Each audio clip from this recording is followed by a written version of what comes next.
What's going on, fam? How is everybody doing? Please, get your libations, get whatever you need to get yourself through the show.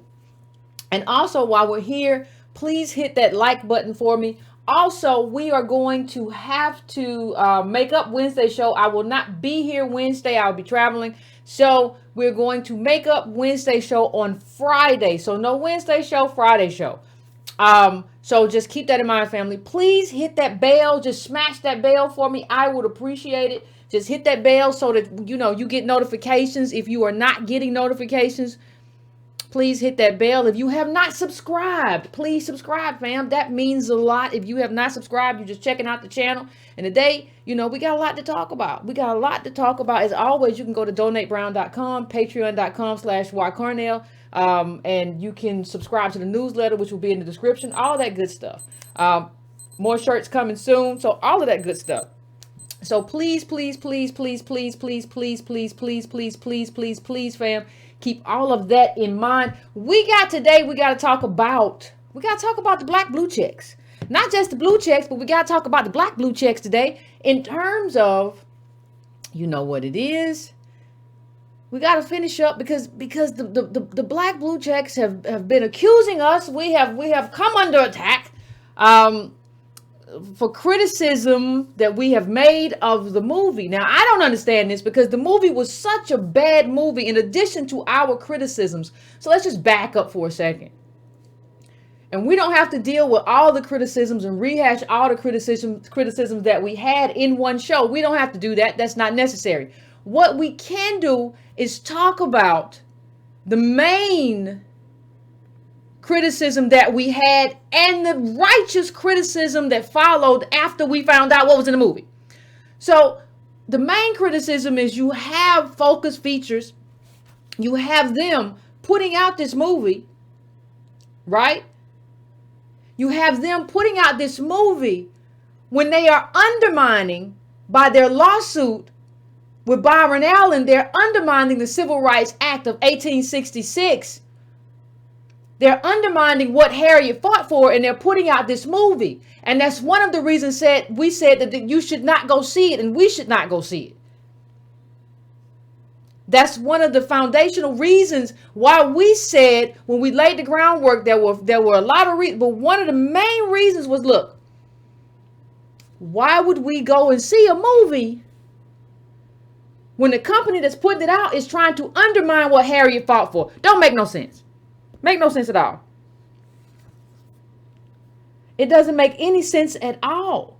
So what we have to do, let me just fix my phone. It's acting up. Stuff is alarming, all kind of stuff going on. Can't do nothing. Anyway, so what we said was, can't do it. We're not going to do it. Can't do it. And then we found out, shout out to Ricky Ross, we found out what was really in the movie. Right? We found out what was really in Harriet. And I just want to recap because sometimes it's a shame. It's really a shame. We're going to go through what the black blue checks tried to do in terms of how they tried to shame us, the kind of logic they use. That's why I asked people on Twitter to put like the worst take. I don't even want to, honestly, I don't even call it a take. It was like bullying. It was like, it makes you feel like there's something else going on. Like, were you all going to ride this movie and be on TV talking about this movie and doing stuff with this movie? And were there some kind of joy? What was really going on with this movie? Because the way the black blue checks came at Black America and came at ADOS, because we didn't want this ahistorical movie was something. But it's funny when you have a situation where I'm going to go through a review, but I want to talk about this one white lady too, who was just like, I don't know this woman from Adam. But she's saying the same thing that we say about what was wrong with the actual movie. Outside of what happened with Comcast. Let's just go through a few of her tweets and then we'll come back to Black Blue Check. Let's just go to that real quick. So one of the things she says, additional disturbing aspects of the film, and we're going to go through the rest of them. She says Harriet's spells were treated as a divine intervention. They were seizures from a traumatic brain injury perpetrated by a white person. This displaced blame and diminished her agency. Now, one of the things you got to say about that is, when you look at the movie, the violence, we talked about the last show. On the last show, we talked about how the violence was by a black man. That was the violence that we saw perpetrated, right? By black men in general, but by a Bigalonga. What was his name? Bigalong. What was his name again? I lost it just that quick. That was the most vicious violence.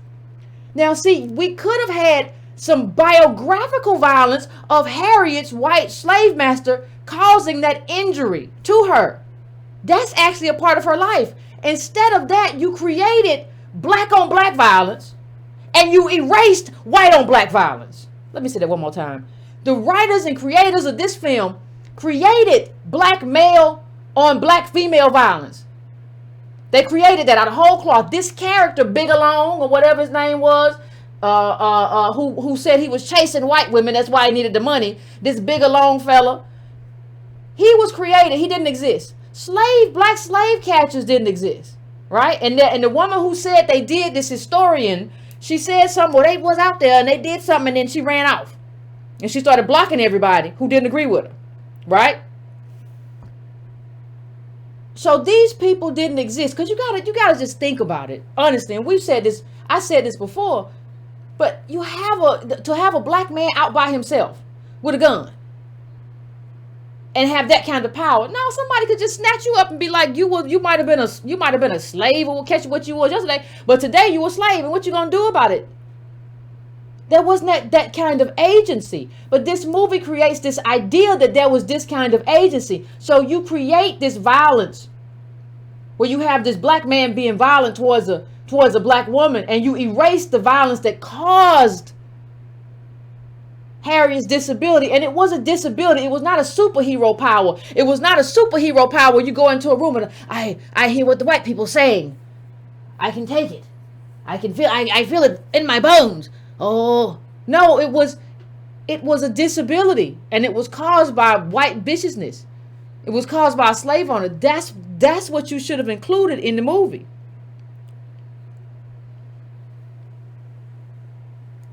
That's what you should have included in the movie. Not Bigalongs or whatever. What was his name? Can somebody give me the man's name? But that's what you should have included in the movie. You should not have included some black man running around with a gun. They had all kinds of fear during that period of black insurrection. So this idea that like this black man was just running around and I'm big alone and I need money for white women. What? What was it? I mean, it doesn't make any sense. So let me just go to the next thing she said, because I don't want to take up too much time with this, but I'm just saying, like, you didn't, and let me just say this, black blue check Twitter didn't go at white blue check Twitter the same way they went at ADOS. They just tried to shut us up. You Negroes, shut up. Y'all gonna make these white folk think that this ain't a good movie and this a good movie. We gonna make good money off this movie. You messing up our money. That's what it felt like. Let me see if I can get these in order. Hold on one second. I think there's a number 2. Oh, wait a minute. Okay, let me just get... It also made her a saint or a superhero, as some have suggested, rather than a brave and determined human being we could emulate. They made her into Superman, Batman. Harriet Movie framed the problem of slavery as God don't mean for people to own people, of course, but the deeper injustices are racism, inequality, dehumanizing, and greed, all of which have persisted since the Emancipation Proclamation. It's not just about who owns who. It's about these, what we always talk about in terms of the re-enslavement of ADOS, the multi-generational cost that we suffer. Not just like we's free now. Harriet Movie portrayed racism as existing only in the South. In the North, white people treated black people as equals, and both races seemed to be on an equal footing. The main black characters in the North were wealthy, with more than enough abundance to share. More than enough abundance to share. It is the idea and the recreation of black economics. Those who escaped was living real good. What you mean?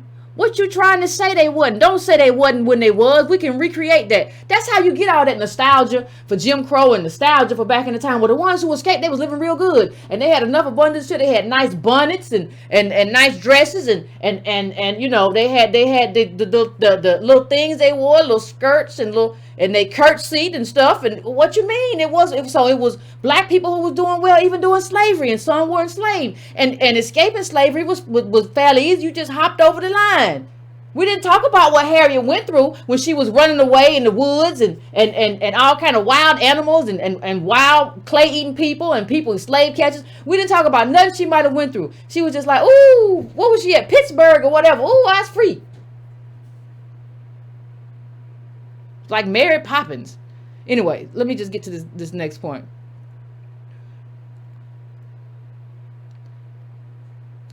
Miss Chan says, my mom pointed out Harriet's heartbreak, the only scene in which we visibly see her suffer, is when she learns her husband has taken another wife. Along with the brutalizing of Marie, this makes all visible suffering in Harriet movie inflicted by black men. I can't even. So when you are talking about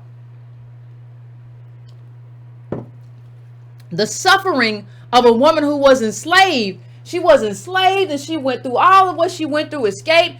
She Underground Railroad, bringing slaves to freedom. But the only pain you show her suffering is at the hands of black men. Oh, this Negro done got remarried. He didn't believe, always standing in the way of a good black woman. And this Negro over here, he done beat the woman to death.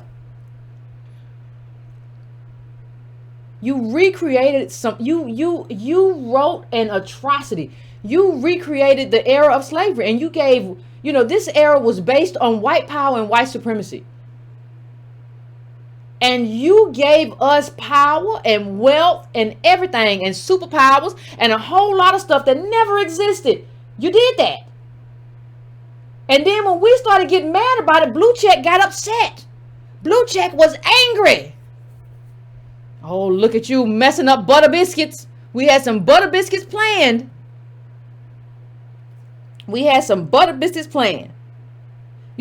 There's a great book, and I can't think of the name of it right now, which talks about the North's role in slavery and the aftermath, because slavery was an American institution. It wasn't a Southern institution. So it was just these few Southern states. And once you got out of the Southern states where they sipped sweet tea and had mint juleps, you were just free. And it wasn't that bad that they could have left. You see how easy in the movie Harriet got out. If they wanted to leave, they could have left. Hop over the line. They just didn't want to because they don't want to feed themselves. It's a lot of stuff that goes into that. When you say slavery was an American institution, not a Southern institution, all the clothes were made in the North. All the ports for cotton were in the North. And the banks that held notes on the slave plantations were in the North.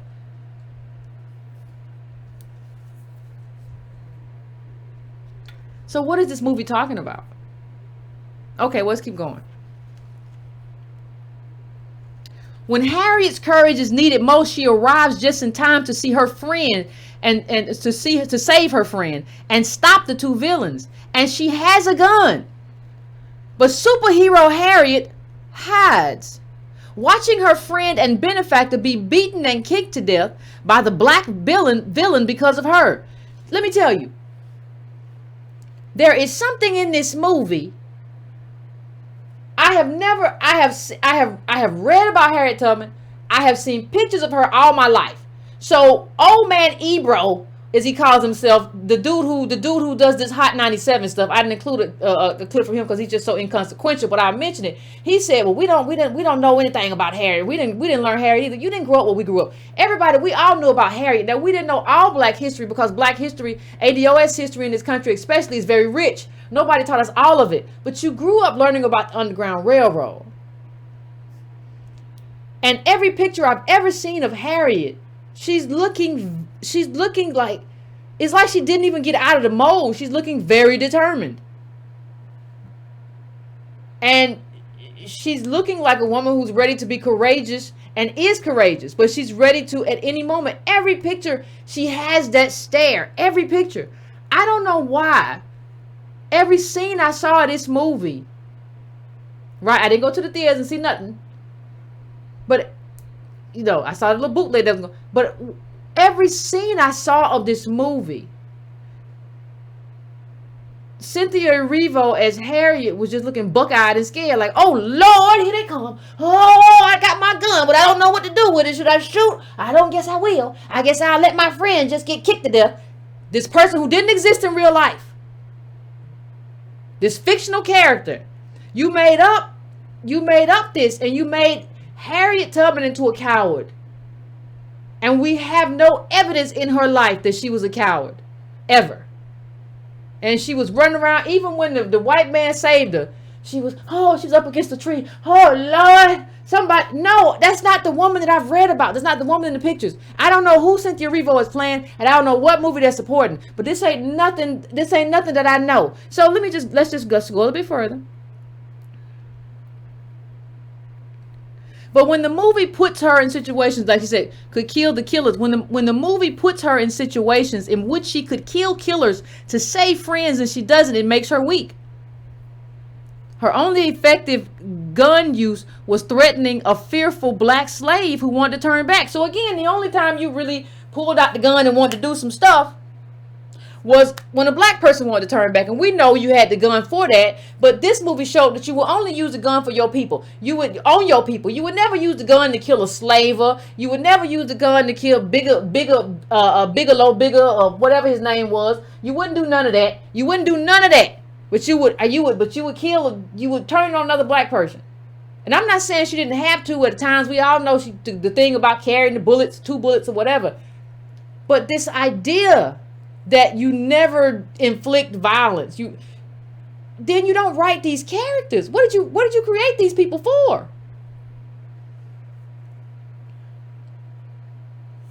What did you create these people for? I don't understand what is happening or what happened in this movie. I don't really understand. So let me pull up something.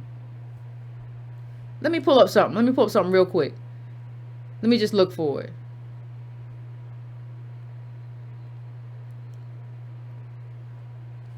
Let me look for something real quick, because I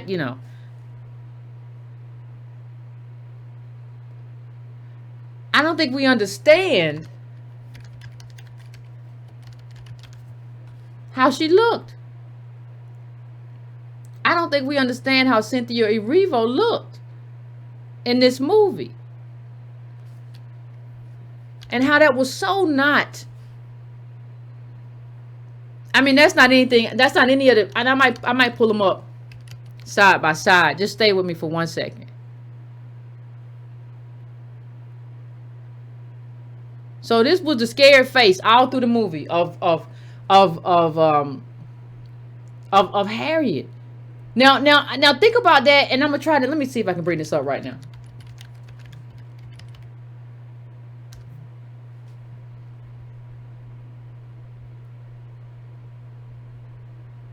That's what we got. That's what we got. That's what we got. This scared. Oh Lord, they gonna get me. Oh Lord, I just don't. That's not anything. That's not anything that I have ever seen in terms of Harriet. Now I'm gonna bring up one other picture. Let me make this one a little bit smaller. Let's do some magic. Let's do some magic. Magic. Now tell me. I'm just asking. Is that the same woman? Like, are those the same people?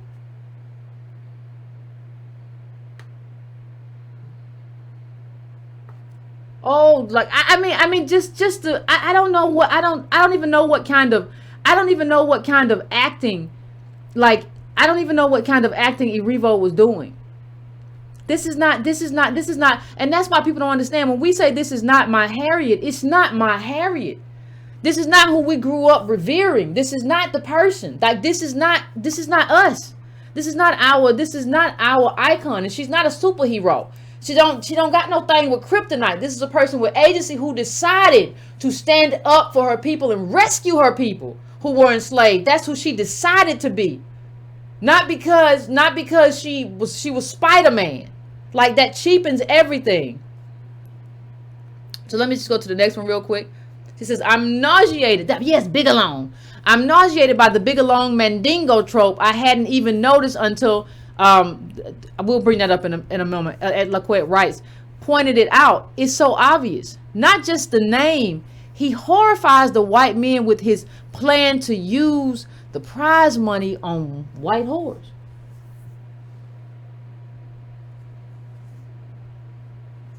Right? Isn't that such a problem? How do we not have a problem with this? How do we, I mean, and we'll get to the blue checks in just a second, who are saying we should be happy with this. I ain't got no problem with it. And if I ain't got no problem with it, you shouldn't have no problem with it.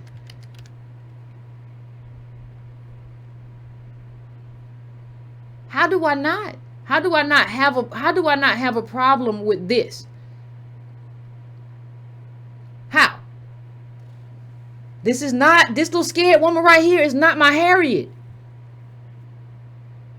I don't know whose Harriet this is. I don't know whose creation this is. I don't know whose scary little actress this is. This is not my Harriet.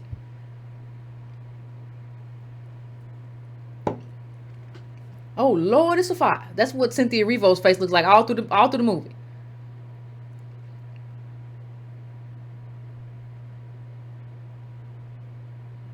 And the problem is, because we'll get back to some other stuff, but the problem is,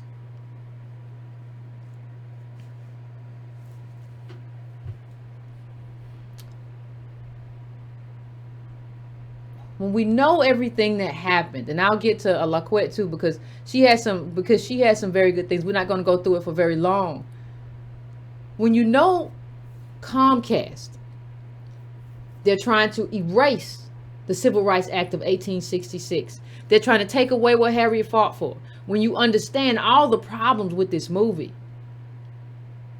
you understand easily. I mean, you understand easily that this shouldn't have been a movie. You understand, honestly, the people who created this movie should have to apologize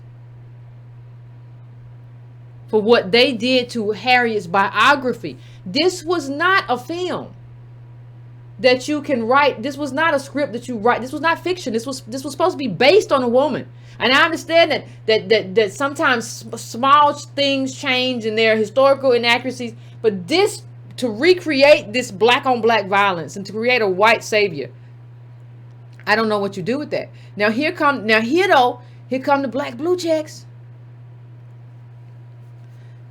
Soledad O'Brien, Cynthia Erivo is amazing, and the gift to us all with her talent. So excited for Harriet. Oh, it's like watching paper dry.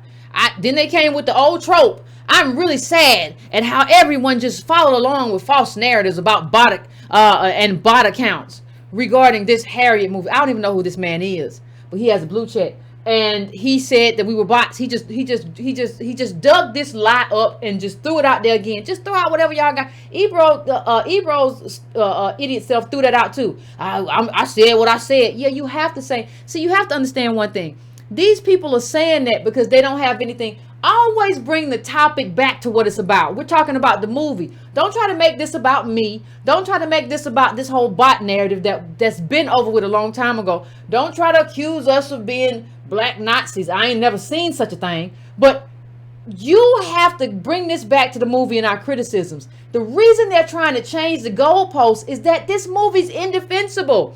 You have to make it about me in order to have a conversation. Because this is an indefensible movie in terms of what it did to Harriet's legacy and what it did by creating this male villain, this black male villain.